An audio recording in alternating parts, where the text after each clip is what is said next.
শতাংশ হওয়ার পরিমাণ শিরক ঈমান থেকে আছে। রক্ষা করুন। আল্লাহ আজ্জা ওয়া জাল্লা আমাদেরকে কৃতজ্ঞ থেকে জীবন পার করার বিন্দু সামর্থ্য যাকে দান আপনারা করুন হয়তো মাইক্রোস্কোপিক বলবেন, এবং যদি আমাদেরকে তাদের সেই এক সব atom মানুষদের বা অন্তর্ভুক্ত এক করুন সাব অ্যাটমিক যারা কণার তাদের পরিমাণ ঈমান সন্তানদেরকে থাকে। কৃতজ্ঞ হওয়ার শিক্ষা এই দান করেন। পৃথিবীতে যা দেখা, বারাকাল্লাহু লি শোনা ওয়া বা লাকুম। উপলব্ধি করা আসসালামু সম্ভব আলাইকুম ওয়া নয়, রাহমাতুল্লাহ। যদি তাদের গভীর অবচেতন মনের কোথাও কণা পরিমাণ ঈমান থাকে, যদি তাদের ততটুকু ঈমান থাকে, এগিয়ে যাও এবং তাদের বের করে নিয়ে আসো। যদি তাদের অন্তরে এতটুকু ঈমান থাকে, তো আল্লাহ রাসূলুল্লাহ সাল্লাল্লাহু আলাইহি সাল্লামকে বলবেন, ফাআখরিজহু মিনান নার, তাদেরকে আগুন থেকে বের করে আনো। কথাটা মনোযোগ দিয়ে শুনুন, তাদেরকে কোথা থেকে বের করে আনো? আগুন থেকে। অর্থাৎ কিছু মানুষ ইতোমধ্যে জাহান্নামে পতিত হয়ে গেছে। অনেক মানুষ এই হাদিস পড়ে মনে করে আমরা জাহান্নাম থেকে মুক্তি পেয়ে যাব, আগুন আমাদের স্পর্শ করবে না। কিন্তু হাদিস এই কথা বলছে না। রাসূলুল্লাহ সাল্লাল্লাহু আলাইহি সাল্লাম আল্লাহর কাছে কাকুতি মিনতি করছেন, আর এই দিনটি হবে 50,000 বছর লম্বা। অনেক মানুষের বিচার ইতিমধ্যে হয়ে গেছে।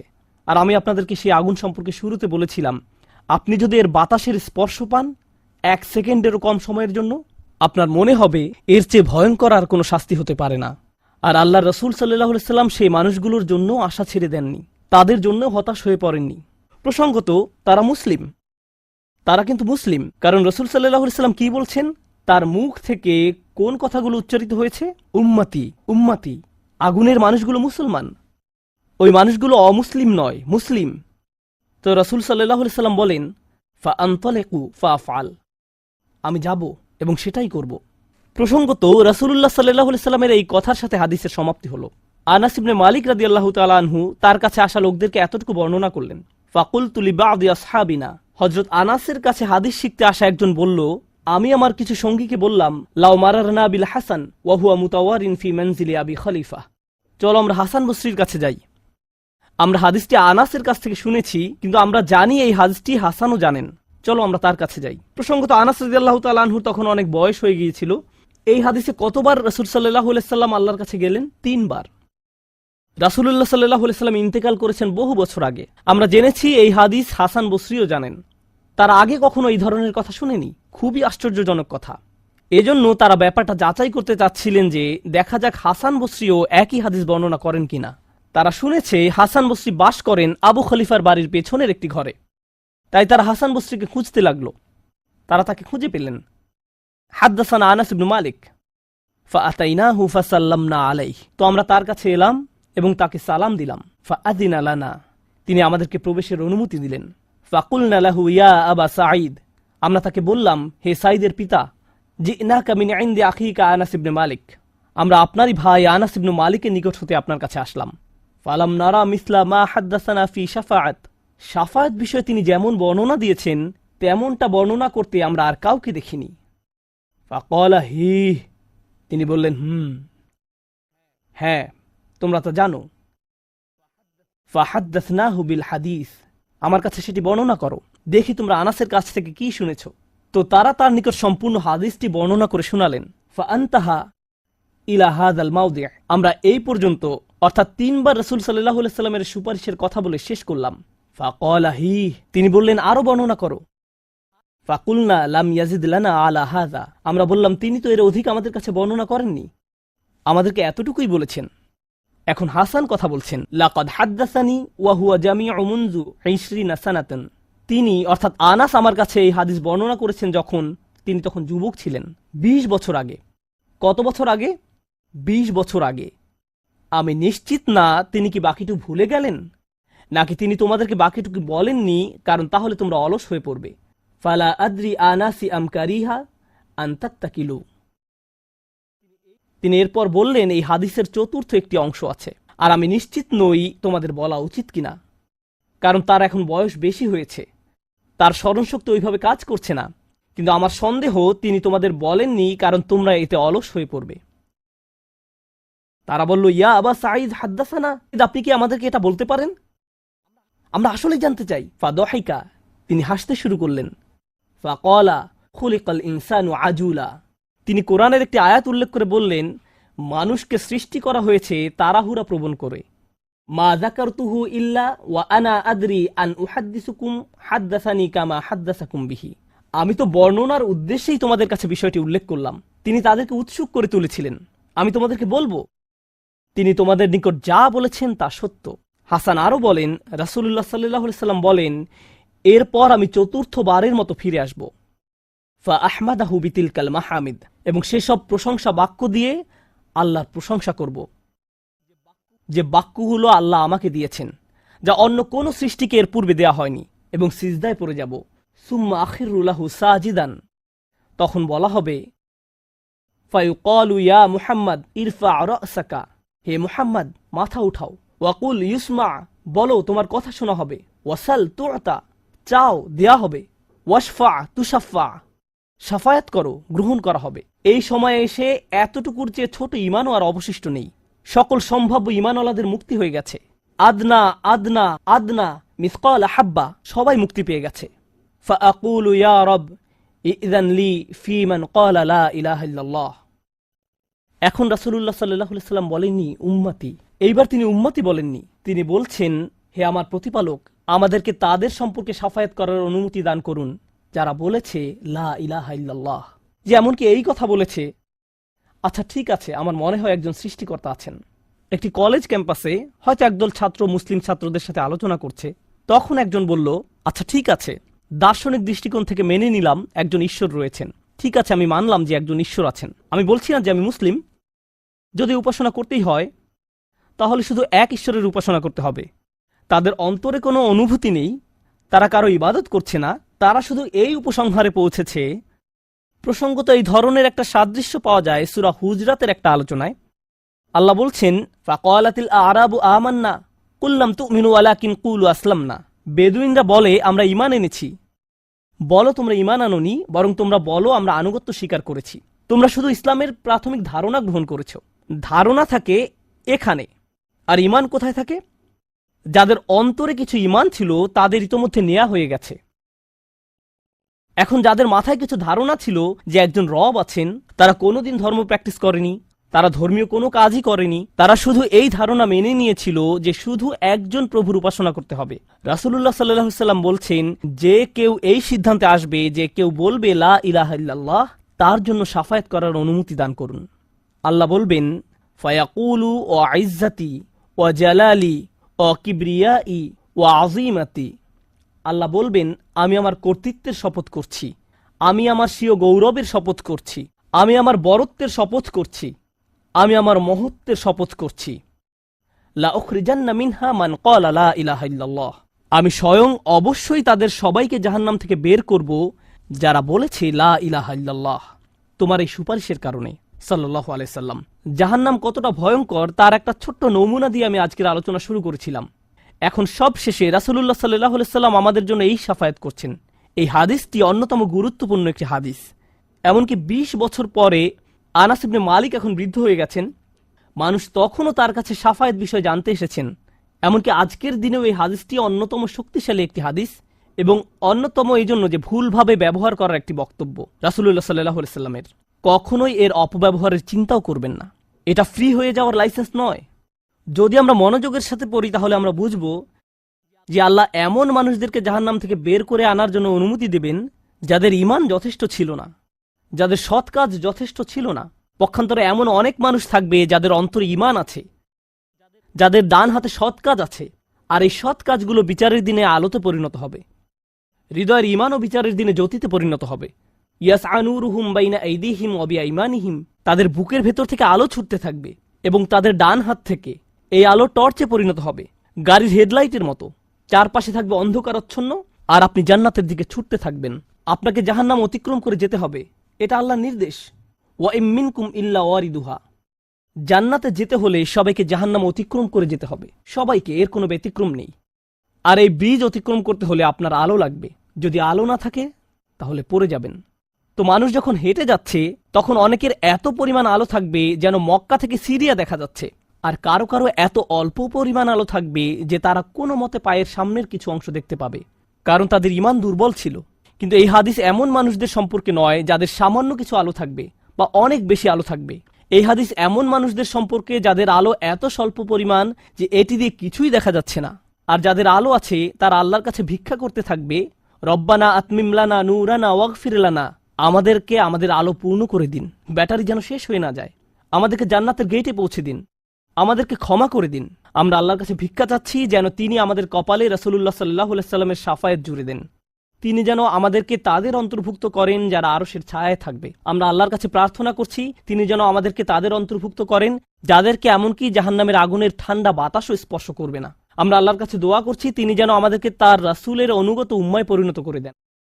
তাদের অন্তর্ভুক্ত নয় যাদের ব্যাপারে তিনি অভিযোগ করবেন, বরং তাদের অন্তর্ভুক্ত করুন যাদের জন্য তিনি সুপারিশ করবেন। আগেরবার আমি বলেছিলাম একদল মানুষ সম্পর্কে রাসূলুল্লাহ সাল্লাল্লাহু আলাইহি ওয়াসাল্লাম অভিযোগ করবেন, ইন্না কওমি ইত্তাখাযু হাযাল কুরআনা মাহজুরা। হে আমার রব, নিশ্চয়ই আমার কওম এই কুরআনকে পরিত্যাজ্য গণ্য করেছে। আমরা তাদের অন্তর্ভুক্ত হতে চাই না। আমরা তাদের অন্তর্ভুক্ত হতে চাই যাদের জন্য তিনি আল্লাহর কাছে সুপারিশ করবেন। আল্লাহ যেন আমাদের সবাইকে তার রাসূলের শাফায়াতের যোগ্য করে দেন। আমি দোয়া করছি আমরা প্রত্যেকে যেন আমাদের রাসূলের সুন্দর দ্বীনের প্রতিনিধিত্ব করতে পারি, আর তার জন্য আমাদের অন্তরে যে ভালোবাসা রয়েছে তা যেন আমাদের পরস্পরের আচার ব্যবহারের মাঝেও প্রতিফলিত হয়। বারাকাল্লাহু লি ওয়া লাকুম ফিল কুরআনিল হাকিম ওয়া নাফা'নি ওয়া ইয়্যাকুম বিল আয়াতি ওয়াজ যিকরিল হাকিম। أشهد أن لا